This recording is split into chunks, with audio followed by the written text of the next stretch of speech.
Hey Gav, it is 10 p.m. on Monday the 13th of April. I got my new bookshelf, which gives me another angle to film my apartment from. So first things first, not really very happy with your upside down video. I think I was pretty clear that you had to be upside down, not the camera. If you really feel like that was a punishment, then sure. But if not, you should probably do something else off the list. Today I wanted to talk about another thing I've been thinking about a lot, which is suitably, how do you think? Tom and McKinley and that whole crowd got really obsessed with this like a year ago. And it's something I think about a lot, but especially when I stop engaging in some form of self-expression. So as you know, I'm off social media this year. I check Facebook about once a day for photos of Henry and other babies, but I really don't use it other than that. And at the start of the year, I just replaced all my social media time with reading. I just read and read and read. I still read a lot more than I was last year, but a lot of that time has honestly been replaced with doing Sudoku.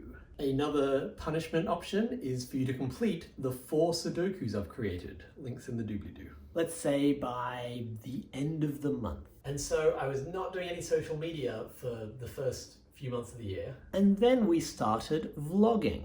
And here's the thing, some people think in images and some people think in like fragments of ideas. I don't really know how it works for other people, but I can tell you that I think in complete sentences, specifically as if I was expressing them to another person or to an audience. And I don't mean like an audience like I'm on stage orating, but when I had a live journal, I would think in live journal posts. When SJ and I started a podcast, I would think in podcast conversations. When I was on social media, I would think in Twitter posts or Facebook posts. And now that we're doing this project, I think in videos. Not all the time, and obviously not every thought I think goes into a video, but I do spend a lot of my time kind of chewing on an idea by phrasing it as if it was in a video again and again and again. I think of it as chewing because I like think the thought and then just think it a second time to be safe, and then sometimes a third or a fourth time. Sometimes I'll mix up the wording a bit, and if it doesn't feel right, I'll restructure it and then think that thought again. I imagine if I was a student, I would think in essays. Or if I was a diarist, I would think in diary entries. And when I was not on social media or running a live journal or doing the vlogging or doing a podcast, I would just think in like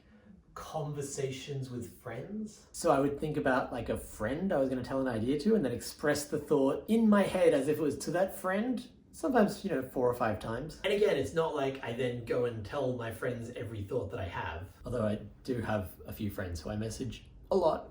So to use a very pertinent example, last night as I was going to sleep, I started thinking this conversation. I say conversation, it's really more of a monologue. So then today when I was like, what will I make a video about? I was like, oh yeah, the thing that last night I was thinking as a video, I'll just make that into a video. So my question for you, Gavin, is how do you think? And then follow up, some people cannot visualize in their head to the point where they hear the idea of visualizing in their head and they're like, well, obviously none of us do that. I can kind of do it, like it'll be foggy, but there'll be wisps of an idea. So yeah, how do you think?